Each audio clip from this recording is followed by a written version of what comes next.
Hi guys, Rusty here. I figured I'd do my walk around with my motorcycle and tell you what all I've got into it and what I've done to it so far.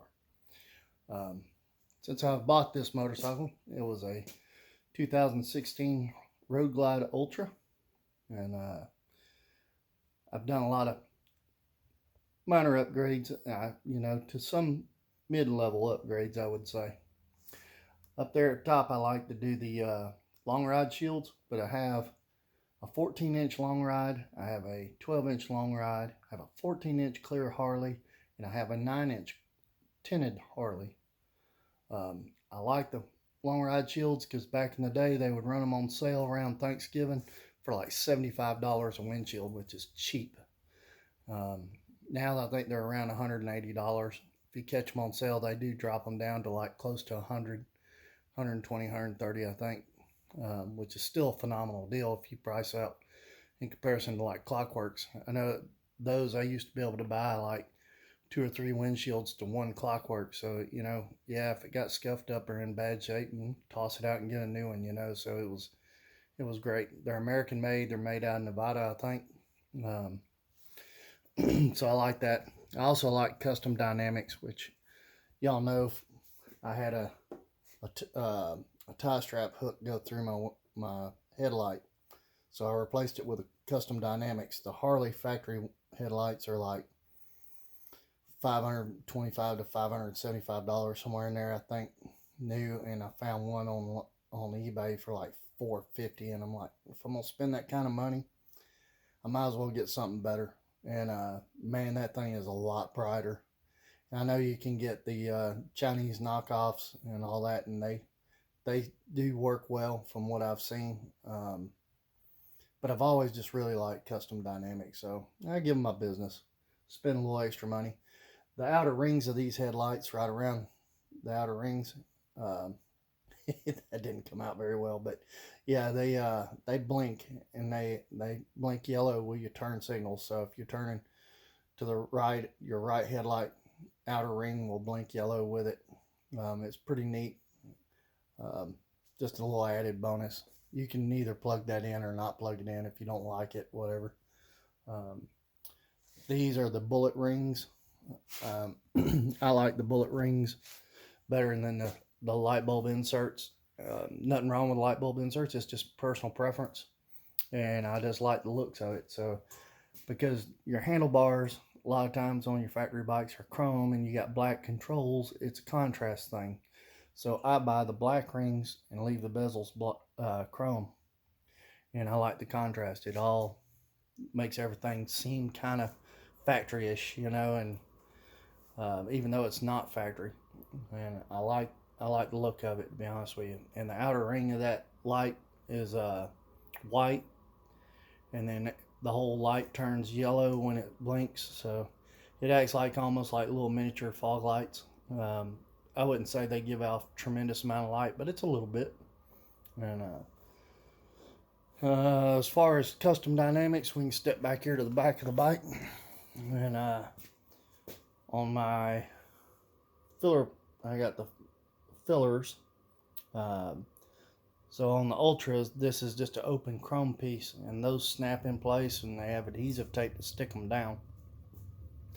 And they wire in super easy. It goes up under your seat, and there's a plug. It just intercepts that plug, plugs in the middle of it, and then you have two other little plugs that plug to the tail lights. They work great. They're super bright as well, so they're nice. Another thing I didn't like is, and the reason I went with these is I don't like the saddlebag lights, the ones that go up under here with the Tour Pack Detach Kit.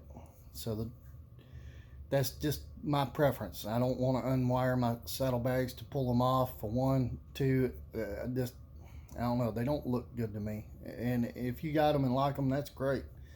It's just my preference. And Custom Dynamics actually puts a stipulation in there that these are not meant to replace lights. So yeah, I'm still replacing them with them, so they can get over it. This is an aftermarket rear tail light.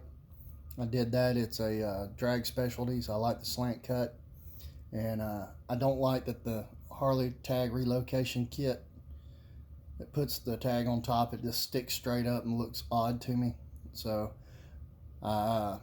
reason I put this tail light on there is because when you mount your tag underneath the tail light, your little clear window that lights your tag up is on top on the Harley factory light, and you can order either on top or on bottom. So that's why I went with the drag specialties, and I went with a soft brake tag relocator, and you can see it just clips up under there under the fender, and it has a little rubber bushing at the bottom of it, and that keeps it from rubbing your fender. You can see it's got a nice little gap in there. I think you can see it anyways. Might not show on the video. Anyways, so it's nice. It's all stainless steel. It's also American made. They work nice.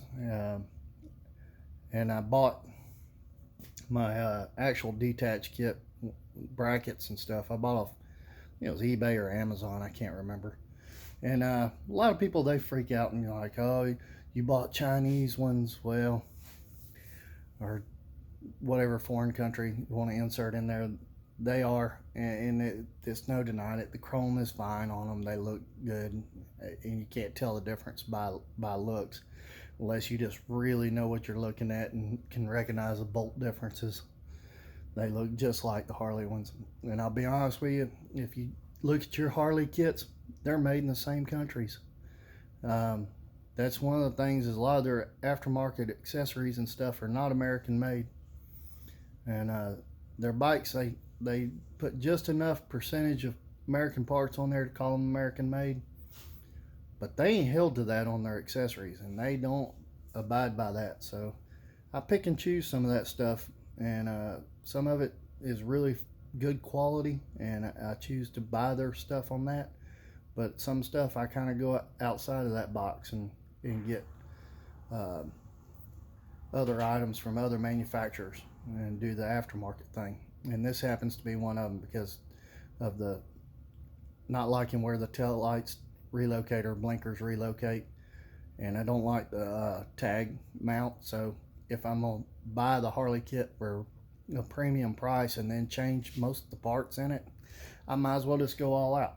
The one thing I will tell you that I've noticed in this kit, and I've put a couple of them on a buddy of mine's bike too, is this part right here where the tour pack actually clips in the front. It's a little loose, so where the little C slides on it, there's a little bit of play, and it allows your tour pack to kind of bounce a little bit. And what I found to fix that is I take shrink wrap, and I take about 3 small pieces. It's cheap.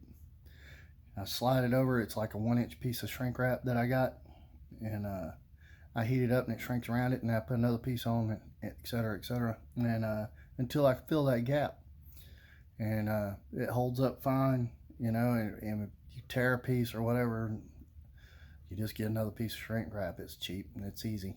So that's how I make that work. Let's see here. Let's go down the line. Of course, y'all know about the Super Shocks. Been pretty thrilled with them so far. Can't wait for a year or so to get some more serious miles on them when it warms up. Those are on there.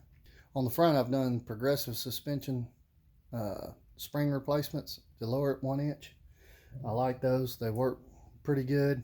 I am looking to next year to change to cartridges, and Super Shock's supposed to come out with a cartridge, and beginning of the year, or not beginning of the year, the beginning of summer. So we'll see what they come up with, and maybe I will go that route and have matching front and rears. Another thing I did, I'm not as much in love with the Ultra wheels as I am with the custom wheels, or Road Glide special wheels. They don't make custom anymore, I guess. So I found a pair of takeoffs from one of the local dealers. And the guy that works back in the shop, he was selling them. And man, I got a stupid deal. I bought the wheels and tires for as cheap as I could buy just tires. So it was a no-brainer. I bought them. I throwed them on the bike. They look better. And actually, I've gone through a couple sets of tires since then. But so that's another thing I did. I still have my factory tire wheels and tires if I ever decide to go back. But I like the look of the 19-inch wheel versus a 17-inch wheel. But I'm not a huge fan of going any bigger than a 21. So if I ever did do anything as far as going bigger, I would go to a 21, but I doubt it. I'm really happy with a 19. Um, the 21, when you start changing those, they make the front end feel a little heavier, and the bike gets a little more unruly and slow turns and stuff like that, like parking lots. It makes it kind of feel heavy. So nothing you can't get used to. it's all on what you're used to riding and how much you ride it. um, so on to the engine components. So engine components, I went with Arlen Ness Big Sucker. um, Took me a bit to get the right one. And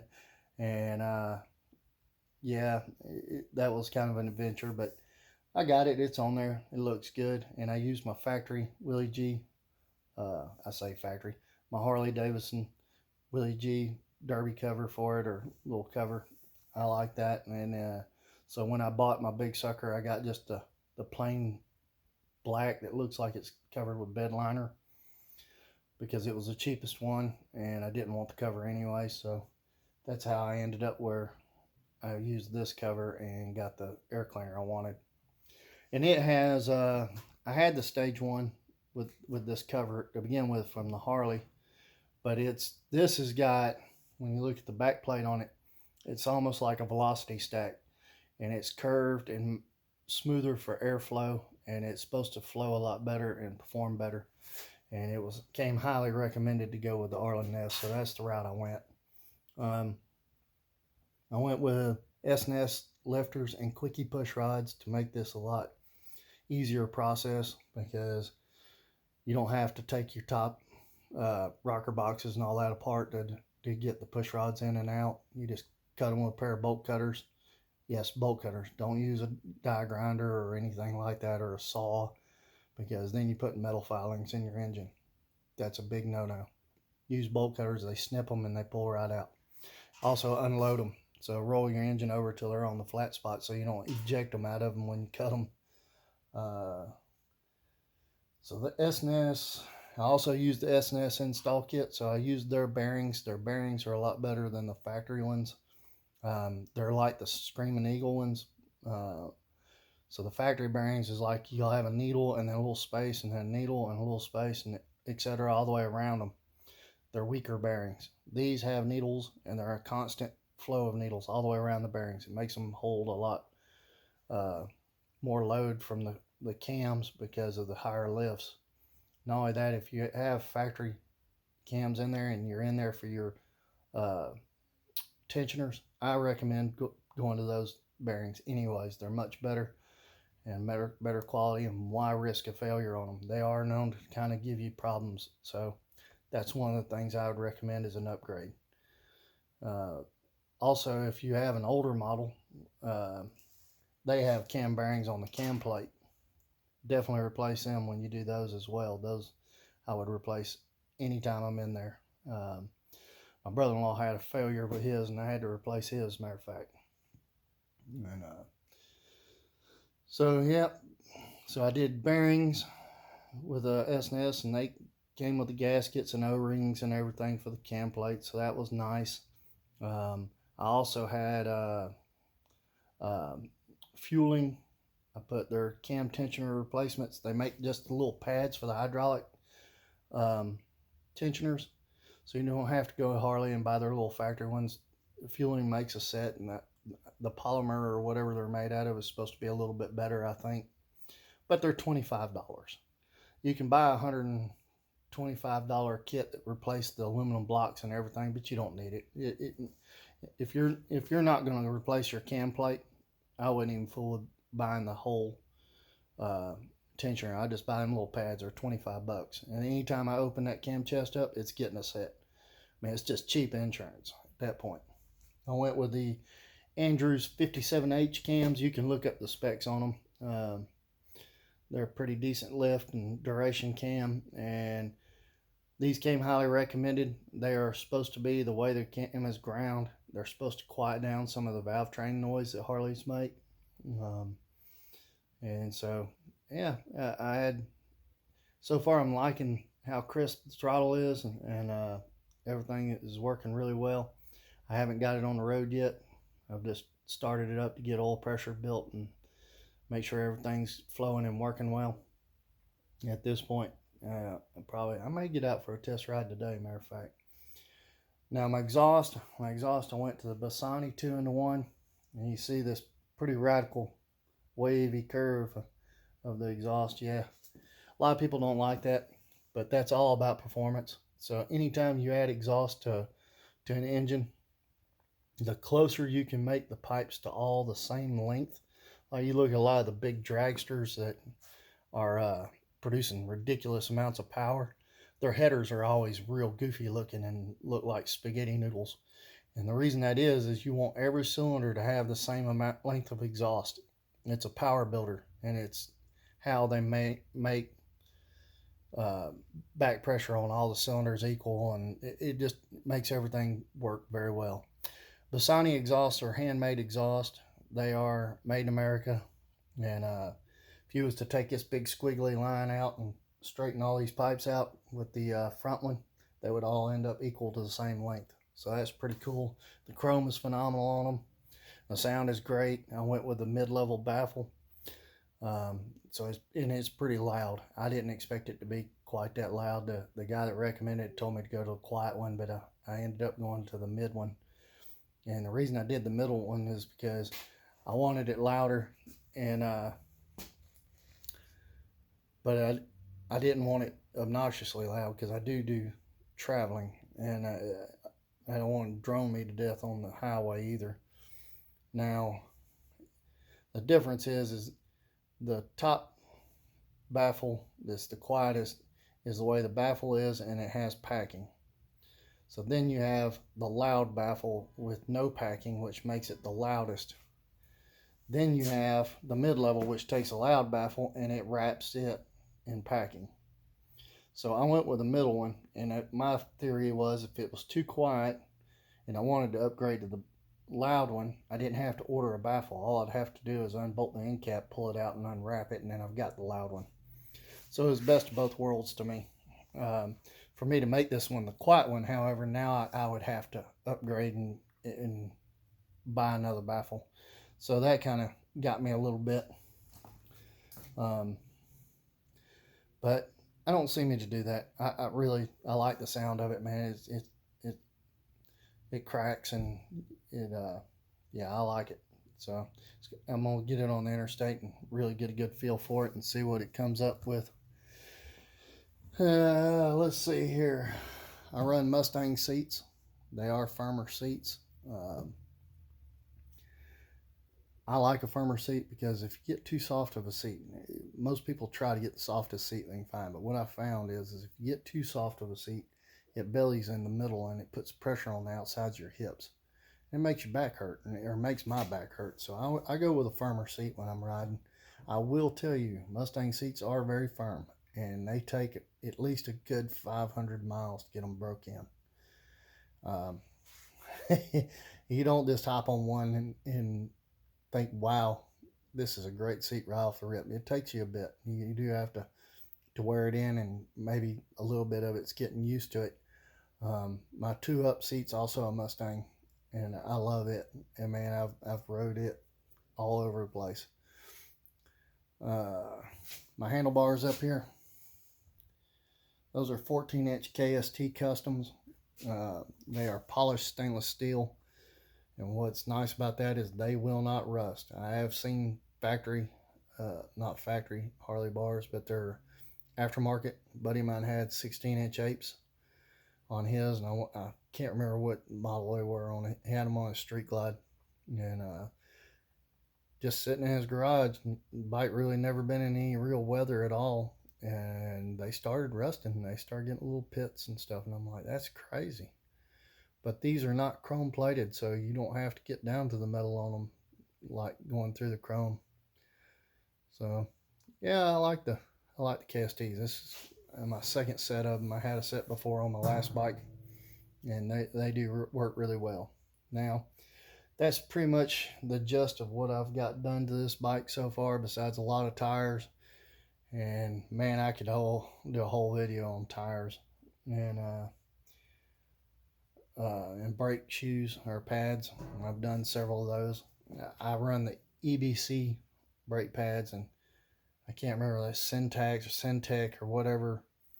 They're ceramic based if I remember right, and they cut down on brake dust and stuff. And they're nice pads.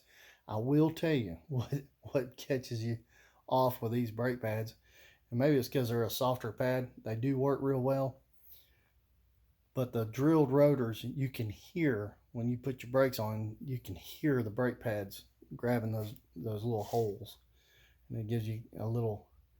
I don't know how to explain the sound. A little hum almost. Yeah, so you really know the pads are gripping, and well, it's pretty cool. So I think that's got the gist of it, guys. Rest of it's just mainly service and maintenance stuff that I do this bike.